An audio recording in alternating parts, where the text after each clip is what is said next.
નમસ્કાર મિત્રો, હું છું સંજય ગણાત્રા અને સ્વાગત છે તમારું મારી યુટ્યુબ ચેનલ ટાઈમ ટુ ટ્રાવેલમાં।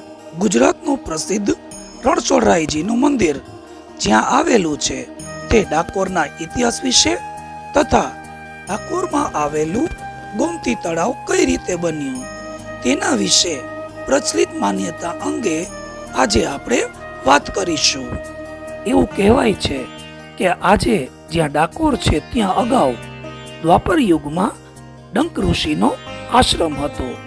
તેમણે ભગવાન શ્રી શિવજીને પ્રસન્ન કર્યા હતા અને શિવજીએ ત્યાં લિંગ સ્વરૂપે પ્રગટ થવાનું વચન આપ્યું હતું।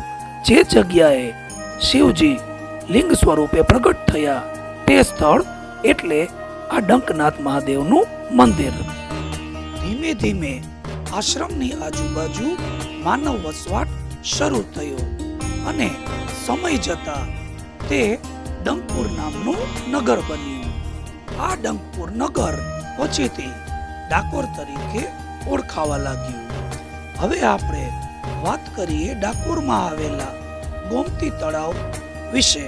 આ ગોમતી તળાવ સાથે જોડાયેલી કથાની આપણે વાત કરીએ તો અહીં ડંક ઋષિનો આશ્રમ હતો અને ડંક ઋષિએ આશ્રમની પાસે એક પાણીનો નાનો કુંડ બનાવ્યો હતો જેમાંથી જંગલના પશુ પક્ષીઓ પાણી પીતા।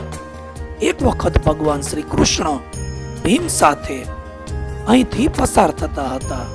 તે સમયે ભીમને તરસ લાગતા તેણે આ કુંડમાંથી પાણી પીધું અને તેને વિચાર આવ્યો કે અહીં કુંડને બદલે મોટું તળાવ હોય તો વધુ સારું। આથી તેણે પોતાની ગદાના પ્રહારથી અહીં મોટું તળાવ બનાવ્યું। તે તળાવ એટલે આપણે જે જોઈ રહ્યા છીએ તે ગોમતી તળાવ।